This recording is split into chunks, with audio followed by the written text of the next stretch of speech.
Good morning students, welcome to 11th Business Studies. Today we are going to see the third part of public sector.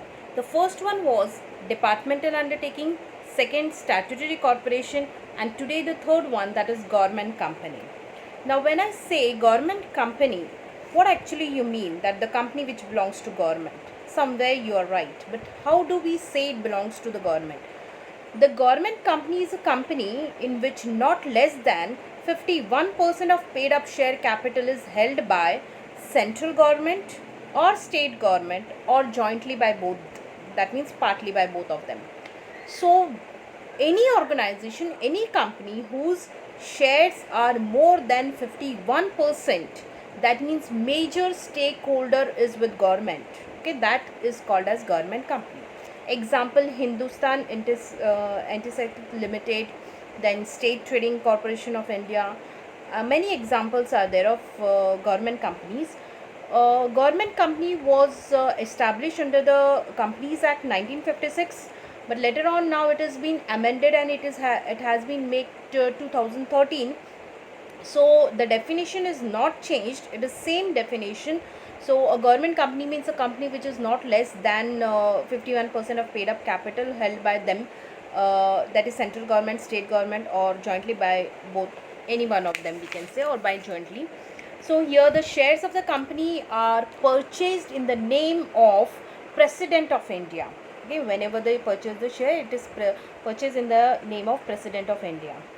Let us see what are the key features or the main points. It is registered or incorporated under the Companies Act 1956, which is amended now and made 2013. It has a separate legal status. Students, you already know what is separate legal status. It has a different, or we can say a separate status. Okay, so whenever the shareholders come or go, or members come and go, joint, it will not affect the company at all.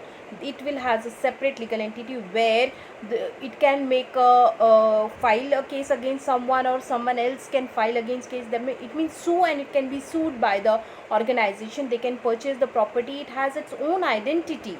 Okay, third one is management is regulated by the provision of the Companies Act. Whatever provisions are mentioned in the Company Act, management has to follow all the provisions as per the act.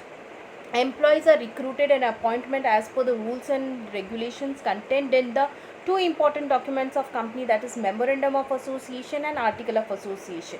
We call it as MOA and AOA, two important documents to start the company. So whatever is mentioned, the rules and regulations will be followed same in the government company. So the government company obtains its fund from government shareholdings and other private shareholdings. Now 51% we say it's with the government. What about the remaining 49%? It's with the public. Okay, so they can also raise the fund from the capital market. They can get it from the government, they can get it from the private sector, and they can also raise the capital from the market. So these are the some main points. I said separate legal entity where it can be sued in the court of law, or any else the third party can sue the company. So it has a separate legal entity. Now let us come towards the both the side, that is merit and demerit. Number one, it can be easily formed as per the provision of Companies Act. Whatever act is there, under that it has to be registered. But already I have explained you how the company has been formed. The major steps or processes that has to be followed. Only an executive decision of government is required. So government has to take a decision, and after that the whatever the legal requirement has to be done under as per the act. Second, it enjoys autonomy in management decisions and flexibility in day-to-day working. Now why it enjoys autonomy? Because 51% major stakeholder, so the decision will be taken by government, so they enjoy autonomy, they don't have to discuss. And flexibility, easy decision can be taken, quick decision can be taken, because they do not have to depend on someone else or consult with someone else. These are able to control the market. Okay, now here they are able to control the market because the decision have been taken by them, and these companies provide goods and services at reasonable price, and because this belongs to government, so they provide at a reasonable price, and through this they are able to control the market. Okay, so they create an unhealthy business practice. This can be done by government. Then second one is next side, that is limitation.